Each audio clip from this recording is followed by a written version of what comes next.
नमस्कार। तो आज हम फिर हाजिर हैं उस प्रोग्राम में जिसका नाम हमने रखा है राइट। तो आज कौन सी कहानी? अच्छा चलो मैं एक सवाल पूछता हूँ, ठीक है। ये बताओ कि रामायण में राम और रावण के युद्ध जब हुआ था, सबसे खतरनाक ओपोनेंट, सबसे मुश्किल किसको मारना था? मेघनाद। क्यों? रावण नहीं, मेघनाद। रावण। मेघनाद। चलो आज यही कहानी सुनाते हैं। तो एक बार क्या हुआ कि रावण मारा जा चुका था और राम जी अयोध्या आ गए थे। राम जी का राज्याभिषेक हो चुका था, राम जी राजा बन चुके थे। तो एक दिन अगस्त्य मुनि, अगस्त्य जो है महर्षि माने जाते हैं, सप्त ऋषियों में से एक माने जाते हैं। तो एक दिन अगस्त्य ऋषि अयोध्या आए तो लोग बैठ गए उनके आसपास, सारे के सारे, भगवान राम, सीता जी, हनुमान जी सब बैठ गए कि चलो कहानी सुनते हैं और राम रावण के युद्ध की बात करते हैं, जो पीछे जो घटित हुआ था उसकी सारी बात करते हैं, किससे सुनाते हैं। तो अगस्त्य जी और राम जी जो है बात करने लगे। तो भगवान राम ने बताया कि उनको कितनी मुश्किल हुई थी, किस तरह से उन्होंने जो है कुंभकर्ण और रावण का वध किया था, डिस्क्राइब कर रहे थे राम जी। तो अगस्त्य जी मुस्कुरा रहे थे।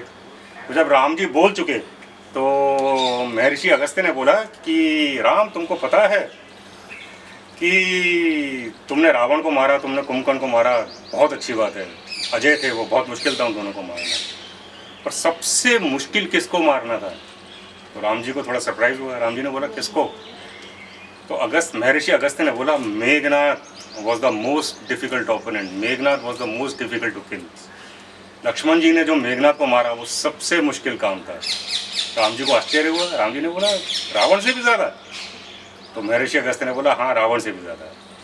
तो अगस्त्य मुनि मुस्कुराए। अब राम जी को सब पता था। अब अगस्त्य मुनि समझ गए कि राम जी ने ये कथा इसलिए स्टार्ट की है ताकि लक्ष्मण जी के बारे में लोगों को पता चले।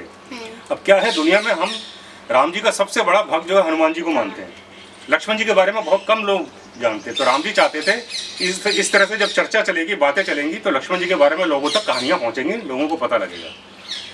तो फिर राम जी ने अगस्त्य जी से पूछा क्यों मुश्किल था मेघनाद को मारना? आपको पता है क्यों मुश्किल था मेघनाद को मारना? बताओ, ऑडियंस को बताओ। क्योंकि लक्ष्मण जी ने ना तो 14 वर्ष सोए हैं, ना तो 14 वर्ष से कुछ खाया है, ना तो 14 वर्ष से किसी स्त्री का चेहरा देखा है। Absolutely right. यानी मेघनाद को वही आदमी मार सकता था जो ना 14 साल तक सोया हो, जिसने 14 साल तक अन्न ग्रहण न किया हो, जिसने 14 साल तक किसी स्त्री का मुंह तक ना देखा हो। राइट। तो राम जी मन मन में मुस्कुराए, पर उन्होंने बाहर से आश्चर्य दिखाया कि ऐसा कैसे हो सकता है। उन्होंने बोला अगस्त्य जी को कि लक्ष्मण जो है मेरे कुटिया के बगल में रहता था, एक कुटी में मैं और सीता रहते थे, उसके बगल वाली कुटी में लक्ष्मण रहता था। तो वो 14 साल तक सोया ना हो, ऐसा तो नहीं हो सकता। और जो लक्ष्मण फल वगैरह लाता था उसके मैं 3 पार्ट्स करता था, एक पार्ट मैं सीता को देता था, एक पार्ट मैं खाता था, एक पार्ट मैं लक्ष्मण को देता था। तो वो 14 साल तक भूखा रहा हो, ऐसा कैसे पॉसिबल है?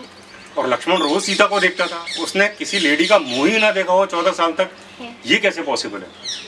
तो अगस्त्य जी मुस्कुराए। उन्होंने बोला आप एक काम कीजिए, आप लक्ष्मण जी को बुला लीजिए, उन्हीं से पूछ लीजिए। तो लक्ष्मण जी को बुलाया गया। तो राम जी ने लक्ष्मण को पूछा कि लक्ष्मण, अगस्त्य जी ऐसा ऐसा बोल रहे हैं, अब ये कैसे हो सकता है? तो लक्ष्मण जी मुस्कुराए। लक्ष्मण जी ने बोला मैं समझाता हूँ, ऐसा ही हुआ था। तो लक्ष्मण जी ने बोला कि भैया आपको याद है जब सीता माता को रावण हर के ले गया था, चुरा के ले गया था, किडनैप करके ले गया था, तो मैया ने, सीता माँ ने जो अपने आभूषण फेंके थे, अपनी ज्वेलरी फेंकी थी ज़मीन पर, उसको देखकर हम पहचानने की कोशिश कर रहे थे। और मैं सिर्फ उनके नूपुर पहचान पाया था। नूपुर जो है पैर की उंगलियों में पहने जाते हैं, मैं सिर्फ उनके नूपुर पहचान पाया था क्योंकि मैं हमेशा उनकी पैरों की तरफ ही देखता था, पैरों से नजरें ही नहीं उठाता था। राम जी ने बोला हाँ सही बोल रहे थे, तुम सिर्फ नूपुर पहचान पाए थे। फिर आई बात सोने की। तो उन्होंने बोला तू सोया कैसे नहीं? तो उन्होंने बोला कि भैया अगर आपको याद हो, आप और सीता मैया जब सो रहे होते तो मैं धनुष पर बाण चढ़ाए आप दोनों की रक्षा करता रहता था कुटिया से बाहर। तो पहली रात को निद्रा देवी ने मुझे घेरने की कोशिश की, तो मैंने निद्रा देवी को अपने बाणों से बांध दिया था। तो निद्रा देवी ने बोला मुझे छोड़ दो, तो मैंने उनको छोड़ दिया था, पर एक शर्त पर कि 14 साल तक निद्रा देवी मेरी आंखों में नहीं आएंगी। तो निद्रा देवी ने मुझे वरदान दिया था कि 14 साल तक मुझे नींद नहीं आएगी, पर 14 साल बाद जब भगवान राम का राज्याभिषेक हो रहा होगा तब मुझे नींद आ जाएगी। तो अगर आपको याद हो, लक्ष्मण जी ने बोला राम जी को, अगर आपको याद हो जब आपका राज्याभिषेक हो रहा था उस समय मेरे हाथ से छत्र गिर गया था और मैं वहीं सो गया था। राम जी ने बोला हाँ बात तो सही है। अब बची तीसरी बात कौन सी?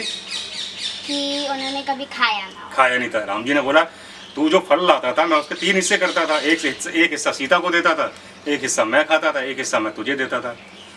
तो लक्ष्मण ने बोला भैया जब आप मुझे फल देते थे आपने मुझे कभी ये नहीं बोला कि लक्ष्मण फल खा लो, आपने हमेशा ये बोला कि लक्ष्मण फल रख लो। तो जब आपने खाने का आदेश ही नहीं दिया तो मैं कैसे खा लेता?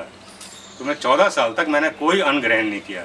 हाँ ये ज़रूर है कि विश्वामित्र से, ऋषि विश्वामित्र से मैंने एक ट्रिक सीखी थी, मैंने एक सिद्धि ली थी। उन्होंने मुझे एक सिद्धि दी थी, सिखाया था कि कैसे मैं 14 साल तक भूखा रह सकता हूँ और मेरे शरीर को कुछ नहीं होगा। तो ये है कि ना मैंने 14 साल कुछ खाया, ना मैं 14 साल सोया और ना ही मैंने 14 साल किसी स्त्री का मुंह देखा। तो ये लोगों को पता लगा लक्ष्मण जी का त्याग, लक्ष्मण जी किस हद तक गए थे, वो भी कितने बड़े भक्त हैं राम जी के। हम सिर्फ हनुमान जी के बारे में सुनते आए हैं, लक्ष्मण जी भी कितने बड़े भक्त हैं। तो सारे लोगों को पहली बार लक्ष्मण के बारे में ये पता लगा और राम जी ने फिर लक्ष्मण को गले लगा लिया। ये कहानी थी लक्ष्मण की। पता नहीं आप लोगों में से कितनों ने सुनी हो, कितनों ने नहीं सुनी हो। तो कथाकार की ये छोटी सी कहानी आज यहीं ख़त्म करते हैं। कल हम फिर हाजिर होंगे एक नई कहानी लेकर। तब तक के लिए goodbye, thank you, stay home, stay safe.